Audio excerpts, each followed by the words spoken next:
welcome back to the Real Estate and More Show. I'm your host, Michael Hatfield. You know, in the San Francisco Bay Area, there is a very low inventory of homes for sale. And at the same time, there are buyers who are hanging out on the fence, waiting to buy a home. Why do you think that is?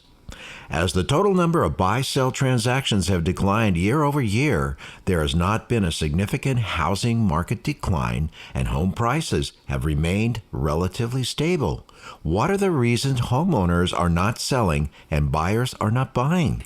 This is a very interesting topic, and I've asked my partner, Nancy, of the Michael Hatfield RE/MAX team, to come on the show and provide any inputs she might help us with. Welcome to the show, Nancy Hatfield. Good morning. Good morning to you. Let's talk about the actual market in the San Francisco Bay Area for the moment. Let's not worry about the rest of the nation at this time. Let's talk about the market here. This is a very unique place to live. It's desirable in so many ways. People enjoy living here. You've got the mountains, you've got the oceans, you have culture everywhere you look. It's an amazing place. Thus, we have home appreciation, which usually translates to equity appreciation. Currently, the market in the Bay Area right now is in what I call equilibrium. Equilibrium means that after we back out just the minor seasonal adjustments to the market going up and down due to the weather, due to kids going back to school, due to summertime or the holidays. After we back all of that out, I would say that it's always less than like 15% throughout the year unless there's a change in the market itself, and then we've got something to talk about. But at this point, the number of transactions is pretty much calm. It's not real active, and the number of sellers have so many homes on the market as to the number of buyers that are coming to make their purchases. So I would say that we at this point are in equilibrium. Would you not? I would agree. Sellers right now, a big part of the sellers in this day and age are of retirement age, and they're staying in their homes longer because they've either paid their home off or their mortgage interest rate is so low that there's really no reason for them to trade that for a higher interest rate should they go somewhere else. So that's having a large effect on the number of homes that are available. Yeah, I would think that at this point, what is going to make more homes come on the market to be available for sale? What is? Well, building.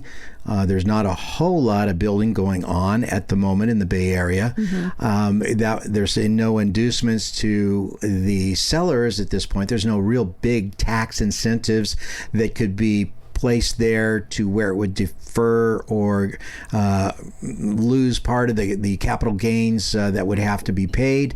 There's nothing that is really making them want to go elsewhere at this point in time. Would you not say, or you have something to say on that one? Or I was just thinking about buyers. Yeah, buyers now. The type of buyers Absolutely. that we have locally. Okay, what kind are they? Younger, typically.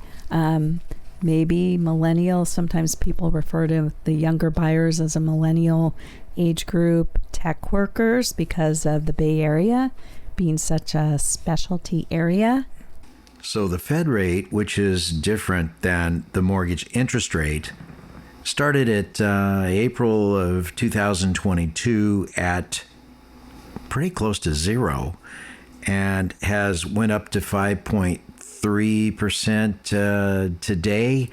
That's actually the rate that the Federal Reserve lends to its best customers and its banks. Not the same thing as mortgage interest rates, but definitely correlated, because during the same period of time, mortgage interest rates 3% to approximately 8% right now. And every time that it's come up a couple basis points or 50 basis points or 25 basis points, and it's been coming regularly, it has caused the buyers to pause. Meanwhile, we still only have so many homes available for sale on the market. So it's going to be interesting if something changes in those economics. So what would happen should the number of buyers increase in the market? Well, it could drive up the prices crazy like, and it would be very challenging to purchase a home. What would cause the number of buyers to increase? Well, if the interest rates drop just slightly, I think that would have that kind of effect. What about next year? Is not next year an election year? It is, and that could definitely have some impact. I have a really good friend. He's in construction, and he said that he watched when the price of a quality sheet of plywood went from $100 a sheet to $300 a sheet, and what it did to the number of transactions and the demand. He said it really, people just sit back, they did not buy the plywood, and then once it hit almost $300 a sheet, the price of it came back maybe $15, $20, and everybody was buying again. And this is certainly what can happen here in the San Francisco Bay Area if those interest rates or those mortgage rates were to come back anytime soon. And again, it's election year. Certain political parties want to have those interest rates at least appear that they're coming back and that there's going to be a very thriving market at that point in time. Fed Reserve just doesn't really set mortgage rates directly. It's an indirect function. Worrying about mortgage interest rates, isn't there something better that people could be doing?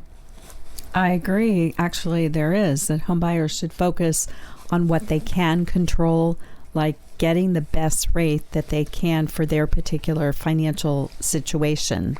I understand. You know, one of the other interesting points is that it's important for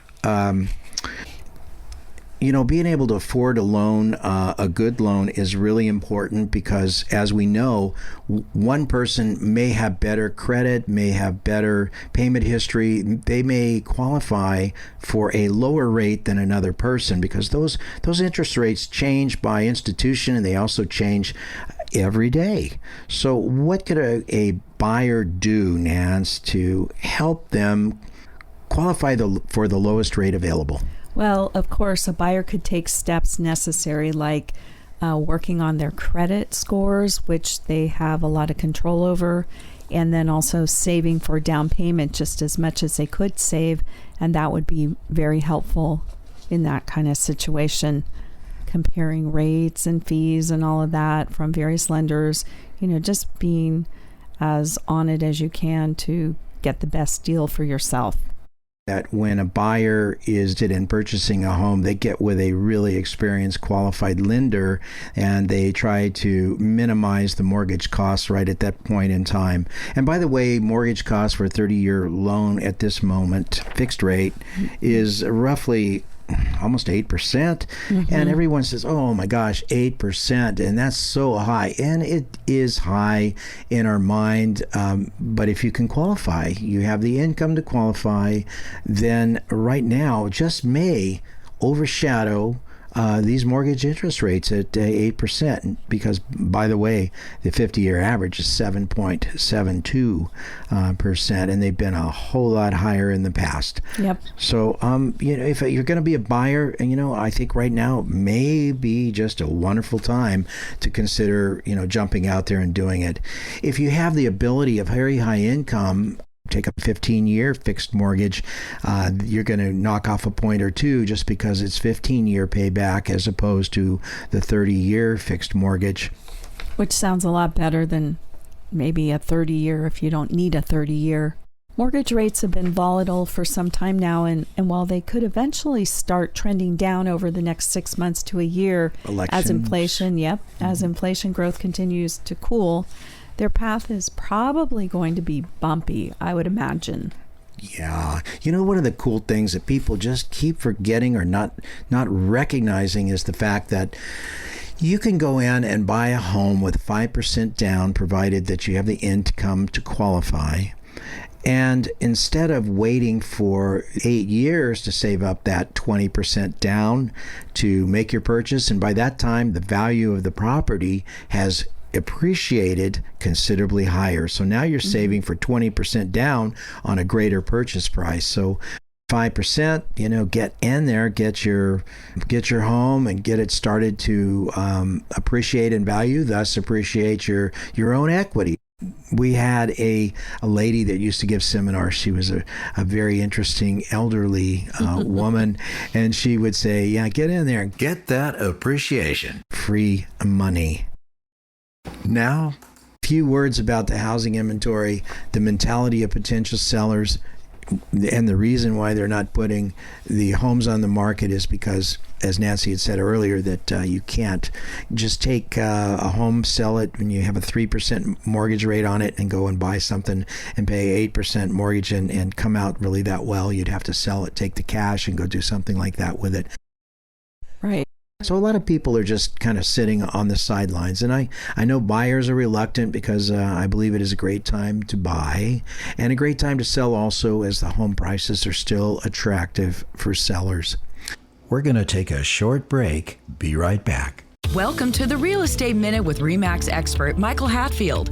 What does an agent do to get a home sold? Typically, an agent will prepare a comparative market analysis so he knows the home's value, then creates a marketing plan tailored just for your home. With these plans, he promotes the home globally and locally in social media, publications, open houses, all for the purpose of getting your home front and center with prospective buyers. As an agent, how do you get it sold, Michael? We do each and every item in the plan, negotiate vigorously on the client's behalf on inspection, repairs, staging, and importantly, the deal itself. We do everything we can to get the deal done and closed. Call 925-322-7775 now to schedule an appointment or complimentary home analysis. For excellence in real estate, call the Michael Hatfield RE/MAX team at 925-322-7775 or go to michaelhatfieldhomes.com. Now, back to our show. So what's keeping buyers from buying right now? Affordability. It just doesn't feel right. Everybody else is saying they're holding back, and I was reading New Home Trends and they rank the current reasons buyers are reluctant, and 39% of buyers they're waiting for some type of life stage or lifestyle change. 20, wow, that's interesting. 20, a baby, going to retirement, this or that. 27% of buyers are waiting for mortgage rates to decline. 27% of the buyers. Number 3, 20% are just too lazy to look for a home right now. They've got other things going on. They're taking vacations to Italy, or they're laying on the beach in Hawaii. Who knows why? 16% of buyers are those who expect home prices to decline, so they're not moving forward either. And then 14% are waiting to earn more, and 10% waiting to save for that down payment. And we've already talked about the down payment. You're going to buy right now when you have 5% and you've got the income to support it, and just ignore that free money, as our old seminar lady used to say. It doesn't make a lot of sense, because the home is going to appreciate far more than what you're going to pay While you're saving up your 20% down. What is interest anyway? Well, it's the rent that you're paying to borrow someone else's money. And that waiting for mortgage rates to decline, I think, just let it happen. Let the cycles happen, and they will eventually, come down after a while. But waiting, and then you lose out on an opportunity. Yeah, and there's also, I understand, some programs. If you went in and you bought a home and you paid 8% interest on your mortgage, you go in there and 6 months later rates come down and your payments are all caught up. You can go back to your lender and say, listen, lender, I see that the mortgage rates are back at 6% now. I would like to refinance with you. There's a term that they use called streamline that is done quite often. It's a minimal Amount of hassle to requalify. Tends to work out pretty darn well. So that's something to ask your lender about. I'm not an expert lender. I just deal with them every day.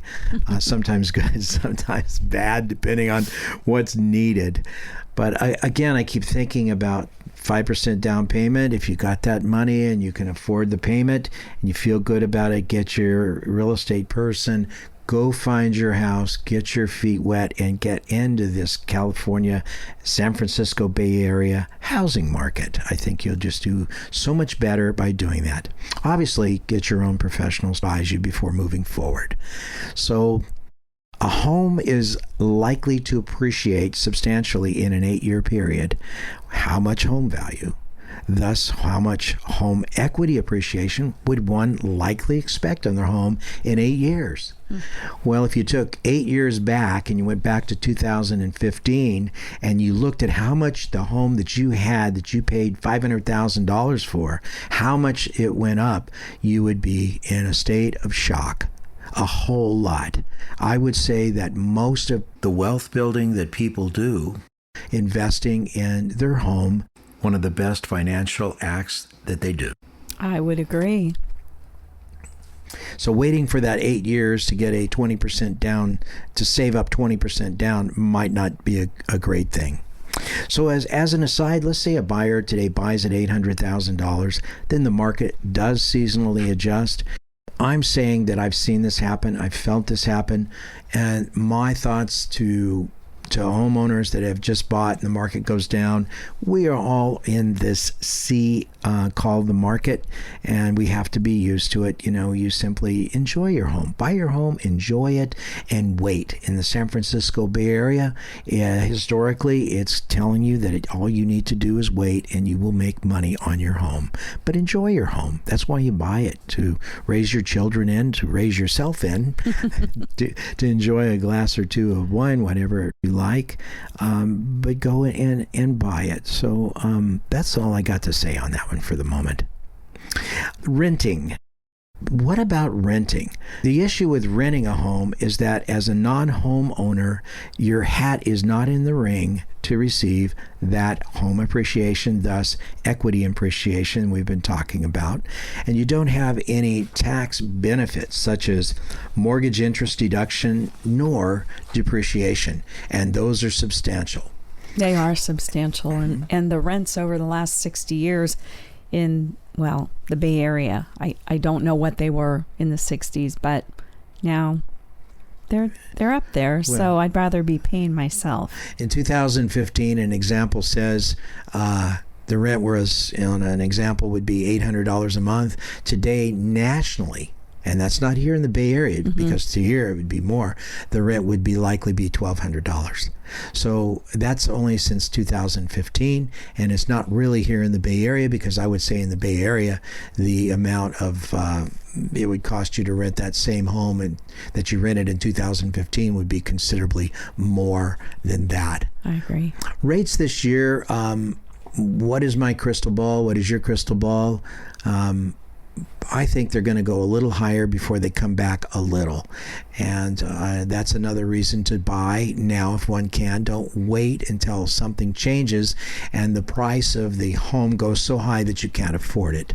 Next year, the consensus of my colleagues is that rates are expected to come back a point or two, as it is, as we mentioned before, an election year. And somehow that the politics of the matter affect the rate.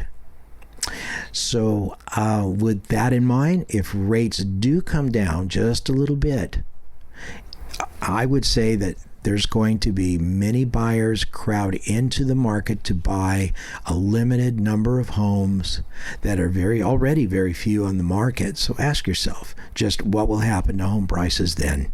We started out with this. What would happen to them if you crowd a bunch of buyers in there for the limited amount of homes available for sale? Prices go up. Prices are going to go way up. So another thing I wanted to talk about briefly is the fact of momentum. What is momentum in a real estate transaction?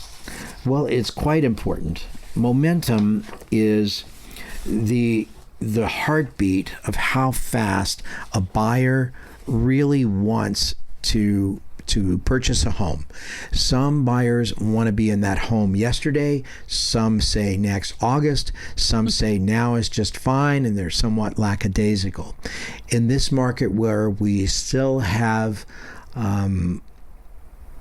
we still have multiple offers.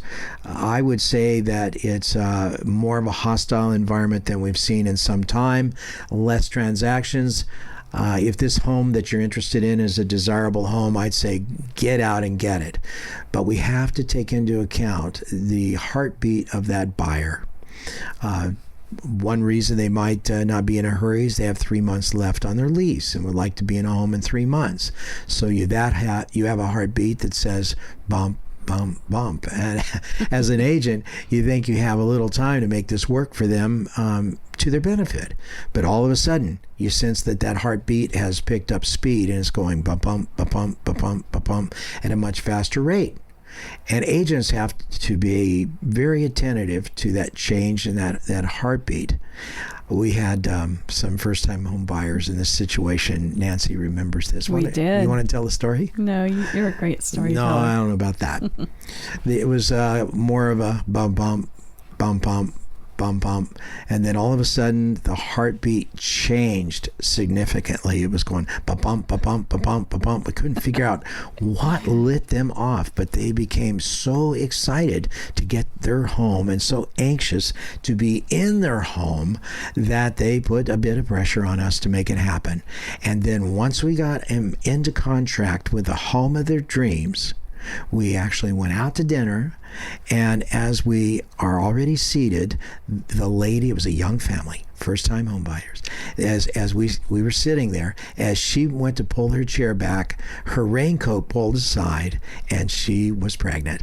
And Nance looked at me, and I looked at Nance and said, there is the reason for that increased heartbeat. It was a big surprise for her, big surprise with me.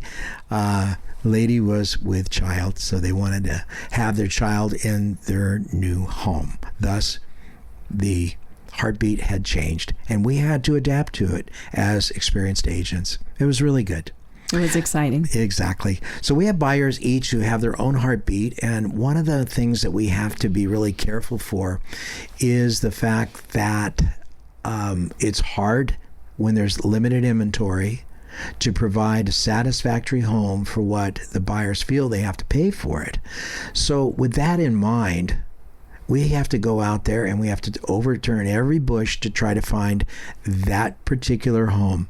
And sometimes we get into it and there might be 10, 20 offers that we're competing with, and an offer date is set. We don't know what everyone else is offering on the home, and we're trying to win it and position ourselves the best.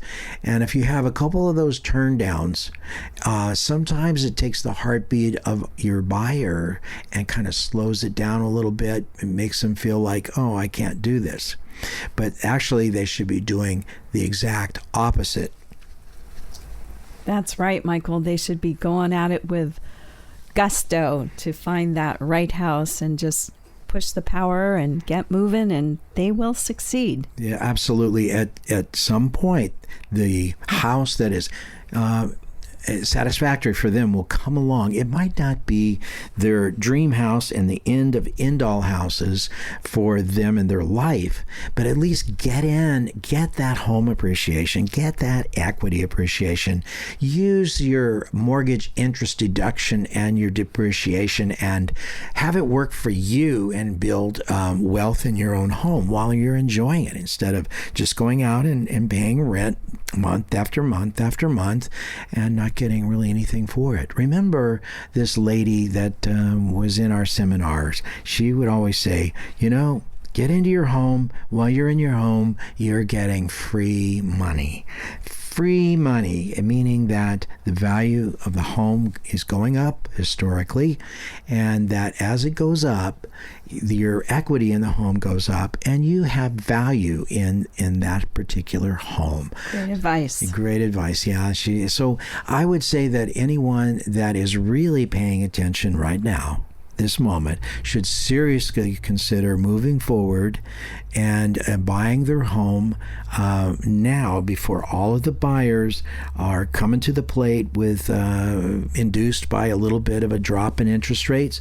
Get their home now, get in there, and when all of those buyers go to the market and they try to buy next year, and the home values are as we believe they will be, they'll be a lot higher. I think that's a really good plan. They should not wait. So turn up their heartbeat and get it going towards getting their own home and the benefits of owning. Being in the real estate market every day, it feels like people are just waiting for the interest rates to drop. And now that rates are well over 8% or at 8% for many borrowers, that's just decreased the number of home buyers. In fact, really, purchase applications are at their lowest point since 1995. I just read that recently. Yeah, you know what's interesting is that we have some buyers that we've been working with for 5 or 6 months, and there's been no fast heartbeat for them to get into their property. 5 or 6 months ago, the rates were, 5.5%, 6%. Now they're at 8%. Now their heartbeat is going a little faster, saying, oh my gosh, what should we do? Give up on this? Go rent again? Or should we really give it our all? Both Nancy and I recommend giving it all. We do. And that means if you're a buyer, you and your agent have to work harder. Thank you for being on the show, Nancy. Thank you for having me, Michael. I've sincerely enjoyed being here this morning with my partner, Nancy Hatfield of the Michael Hatfield RE/MAX team, for this update on how's the market in the San Francisco Bay Area. We now have a better sense of what makes homeowners refrain from putting their homes on the market and why the largest percentage of buyers are tending to pause in home buying efforts. We have also talked about how important momentum is in a home buy transaction and how an experienced agent must pay close attention to a client's transactional heartbeat. You've been listening to The Real Estate and More. Interesting people, topics of the day, and of course, real estate. Tune in next Saturday morning at 9 a.m. on KGO 810 a.m. Have a most wonderful and blessed week. The views and opinions expressed are based on current economic and market conditions and are subject to change. Information on the show provided for illustrator purposes only and does not constitute professional or legal advice. Information from sources deemed reliable, but accuracy and completeness not guaranteed. Michael Hatfield and the Michael Hatfield RE/MAX team have no liability for information discussed on the show. Consult with qualified professionals prior to taking action. We at the Michael Hatfield RE/MAX team enjoy representing our valued clients. If you or someone you know is interested in buying or selling and wishes to schedule a complimentary appointment with the Michael Hatfield RE/MAX team, call us at 925-322-7775. That's 925-322-7775. Or go to our website, michaelhatfieldhomes.com. I'm Michael Hatfield. Thank you for listening today. Join us next Saturday at 9 a.m. for the next Real Estate and More, when we again sharpen our focus on how's the market. Join us next Saturday morning at 9 and have a wonderful week. Best wishes and blessings to you. DRE 01493761.